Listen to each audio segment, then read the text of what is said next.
there you go. That's the year of the rabbit. This thing came out awesome. See, I got a, where we at here? 12th fret, trying to get up here. Hope you can see a little eagle design on the 12th fret. It's got the typical diamond burns for the fret dot markers. I did laminate the headstock. It's got lock and tuners. Looks really, really, really nice. Came out awesome. So this is the second of these that I've done. The first one sold rather quickly, and then someone contacted me on my YouTube channel and asked me if I had another box. So luckily I did. They asked if I would build them another one. So the first one was red and gold accessories. This one is red and black, and I really, really like it.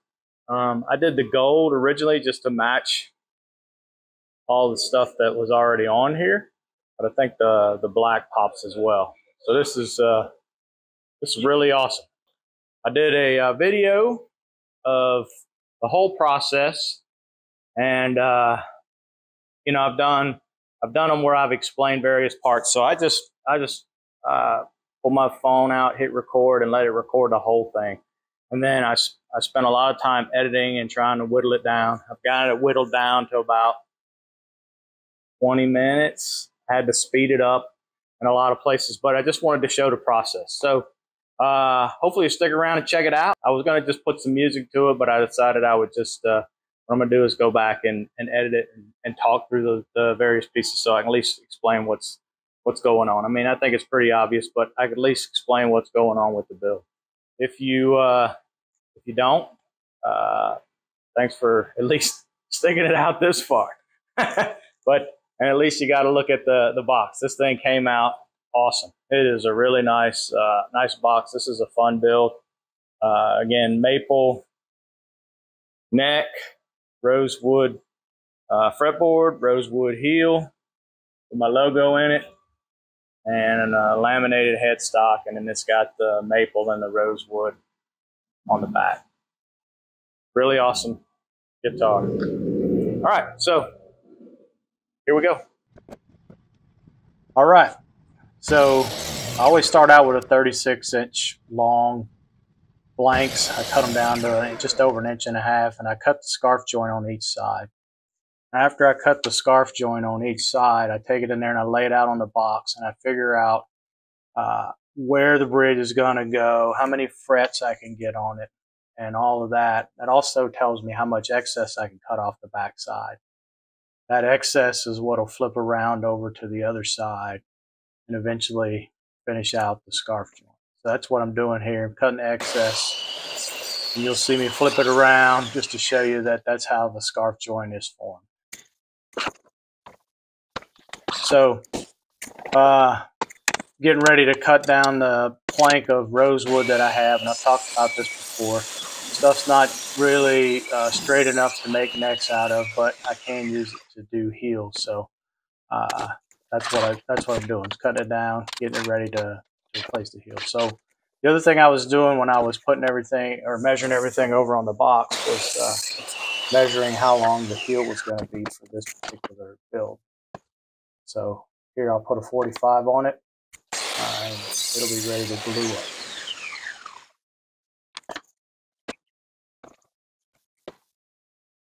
I've tried several methods of gluing down this scarf joint, and this is the best method for me. And I just drill little holes and I put dowels in there, and that helps keep it straight while I'm trying to apply clamping pressure.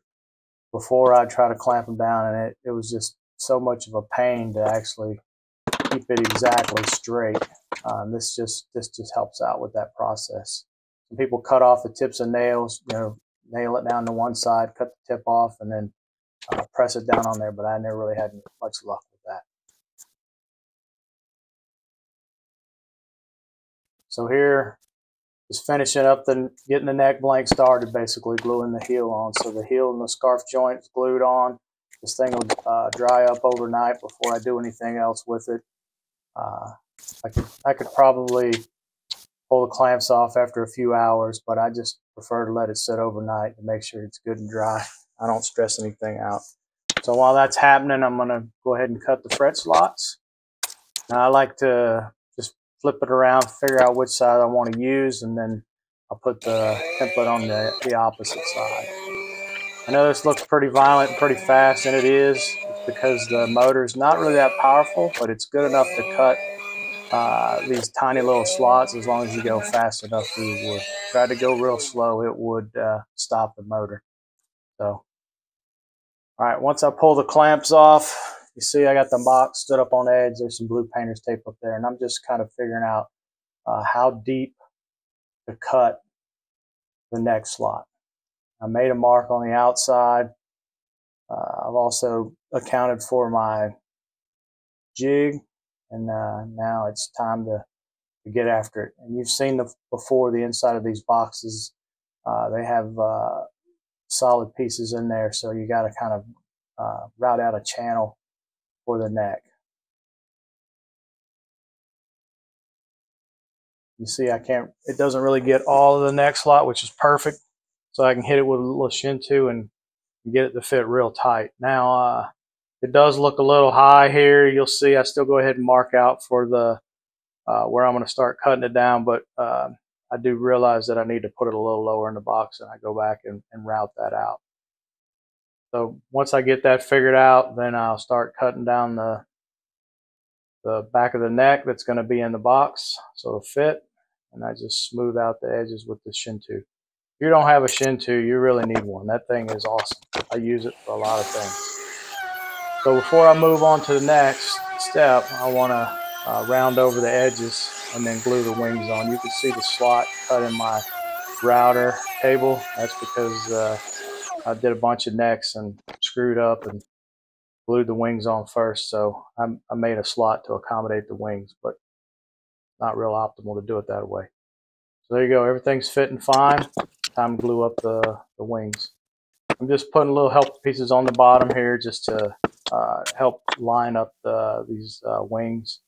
And I cut these a little long, so you'll see after I get this glued up that they are a little long, but no worries, I'll cut it off here in a little while and good to go.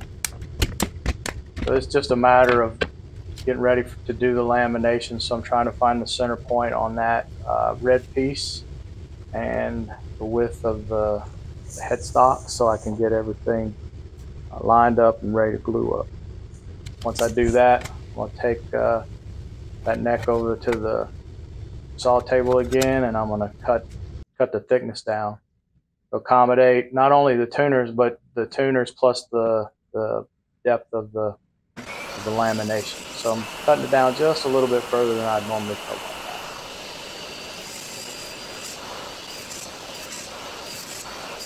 I do have a set of dado bits, but I don't like swapping, or dado blades, but I don't like swapping them out. So just multiple passes. And again, more shin-to action. Clean it up with the sander and be ready to glue it down and let it sit overnight.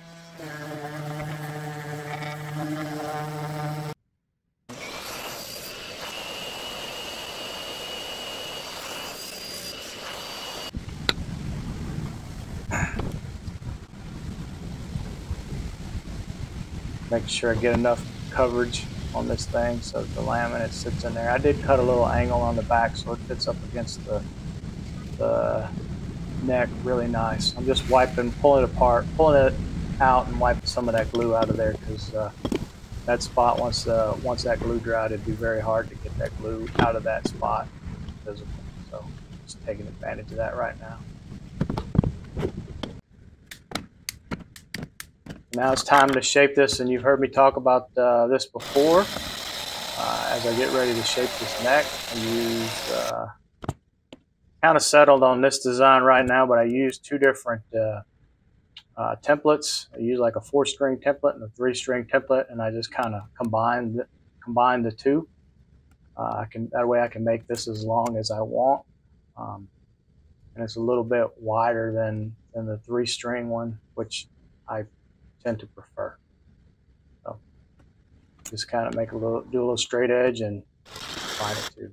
Here I'm cutting it out with the jigsaw, but I'm not worried about getting it perfect. I just want to make sure I stay in the lines, and then I'll come over to the drill press with some sanding disc on there and clean it up.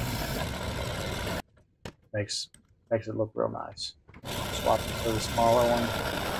Get some of those cuts off the back side out of there.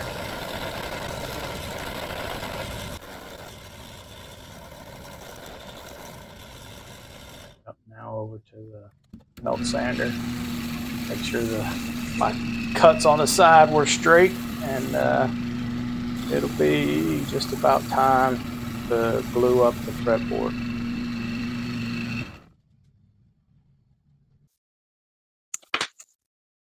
Now, usually on every one of these builds, once I get to a gluing stage, that's where I just let it sit overnight. So each part where you saw me glue something up, that's letting it sit overnight.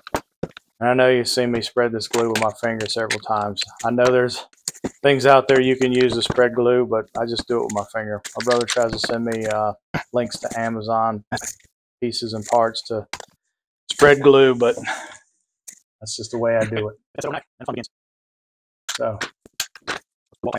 once I get to this point, things start to move pretty fast, but you know, I'm doing most of this after work, so it's maybe a little bit here and there after work until I get this done. But now that the fretboard is on there, I can start to mark out some of the box. Make sure that where our fretboard lands where I want it to inside the box. And I'll start shaping the neck, getting ready to glue everything. I use a lot of these combination squares. I have a couple of them, so using one as a straight edge and then the other one to help center the ring for the pickup. I'll go ahead and mark that out. Not ready to cut it yet, but that's one of the things I need to go ahead and get done. So while that's in there, I went ahead and mark that up.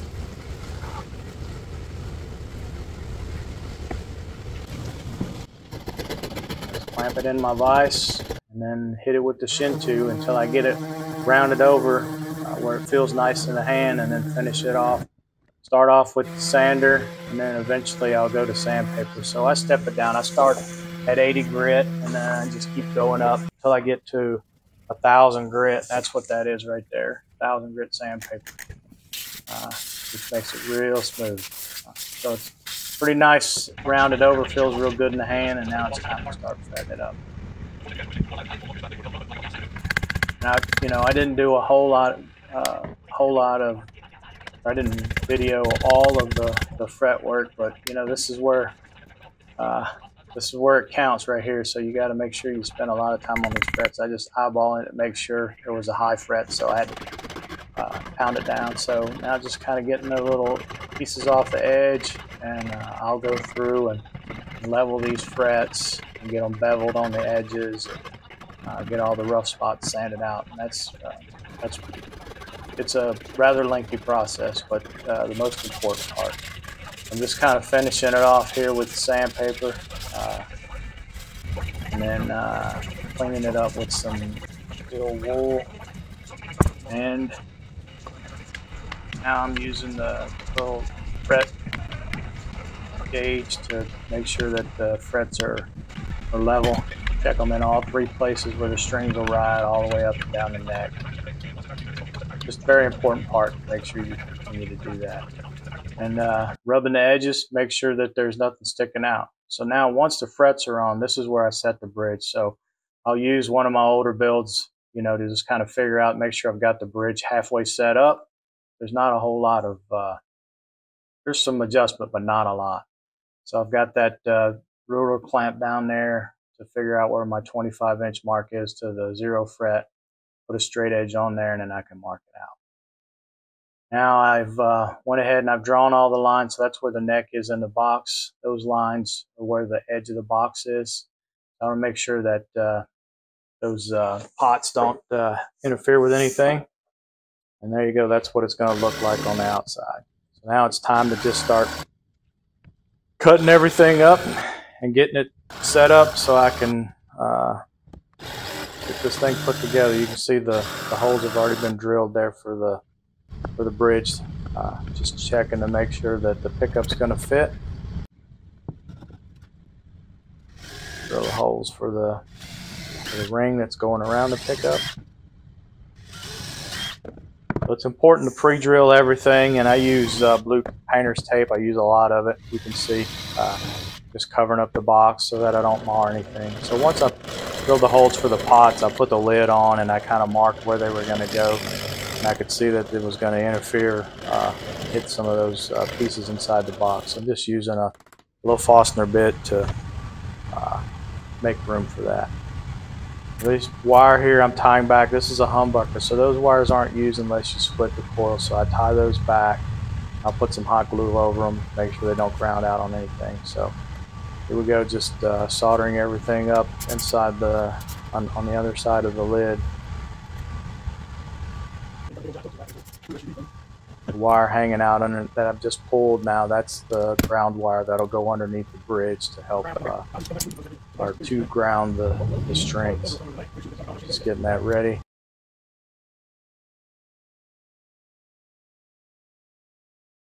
Finishing that up. I cut a little channel in the back of the box so that I could put the input jack, I could slide the wires of the input jack down and then attach that to the back of the box. Just makes it easier to solder up doing it this way, and now the wires aren't that long. But I had to do it where I've got to open the box up. It just takes too much. It's too much to get in there, or you're going to end up with extra long wires. All right, still got to glue everything down, but before I spend all my time doing that and find out something's wrong, you always want to turn this thing over and test it. So turn down, no sound.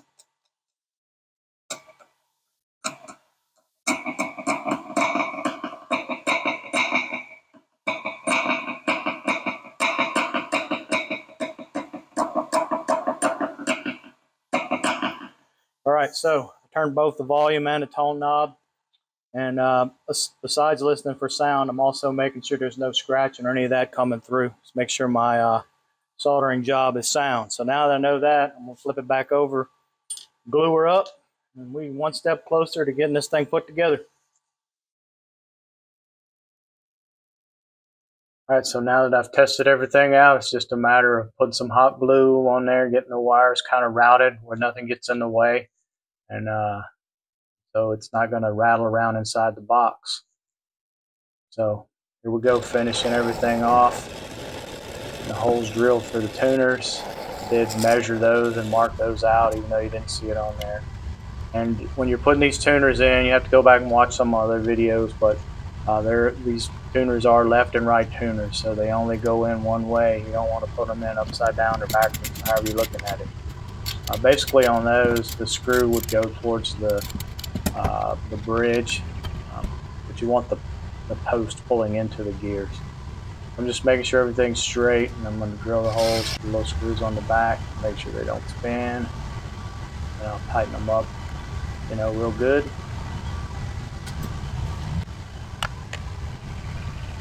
The other thing you didn't see was I did oil the neck up as I was doing the rest of the stuff to the box. So got a few coats of tung oil on it to bring out the wood color. So now here we go, buttoning everything up, getting this thing almost ready to go.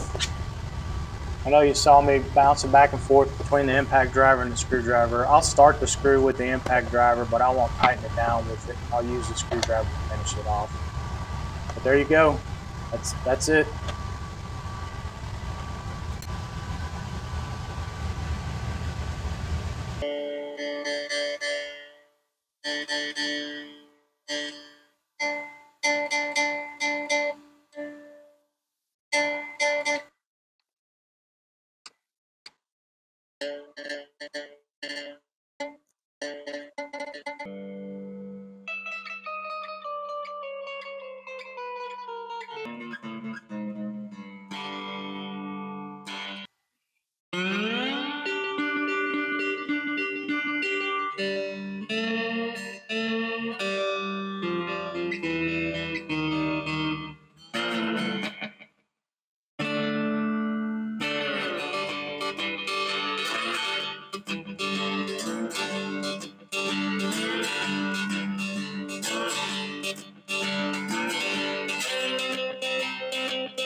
All right, here's a look at it.